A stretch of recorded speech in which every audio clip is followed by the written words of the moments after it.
Oh yeah, the other part to that video I meant to tell you is when bad things happen in your life, just understand Jesus did not want it to happen.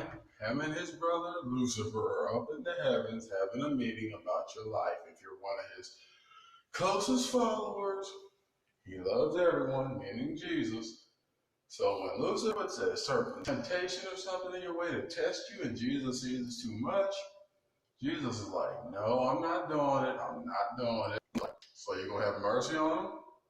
You know, as a human, you're supposed to test him. Jesus is like, it's too much. I'm not doing it. Lucifer's like, well, what about the contract? You're supposed to test your creation, right? You believe in them. You're supposed to test them. You're supposed to let me tempt them, right? How you ever going to know if they can handle what you're going to make them or give them if you don't test them on it? Jesus is like, I don't want my children to suffer, but I also have to take them through things. So, unfortunately, go ahead. I'm not going to like it. I'm not approving of it.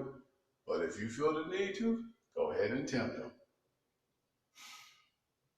But I got to say, I do not approve. So for all them people that think Jesus just lets bad stuff happen to you and he doesn't care, he is not agreeing to your suffering, but because you're human, he has to let you be tortured and suffer because that's part of human nature. You can't just have the good without the bad.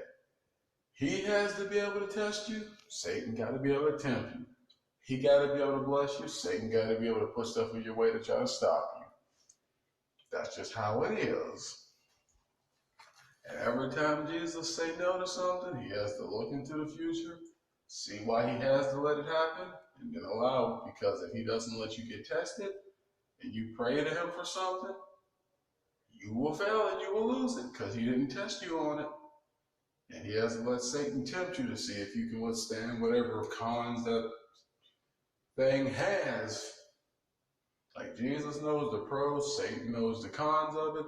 So whatever you pray to Jesus for, it's going to have the pros and the cons.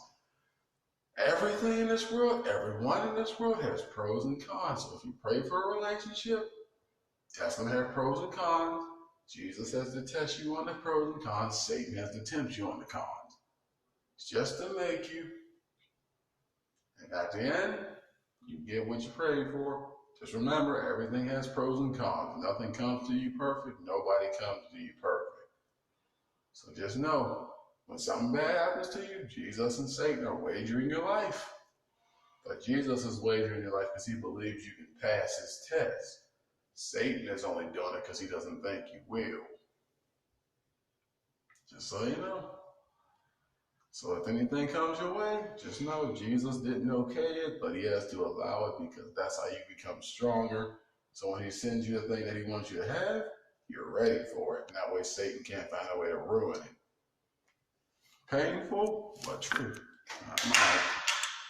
And why God don't get in the middle of it? Because he's letting Satan and Jesus do that wagering back and forth thing. All he's doing is watching to see what decisions you make based on what they throw at you. And yeah, Jesus and God still love you, but you got to be tested, tempted, and tried on this planet.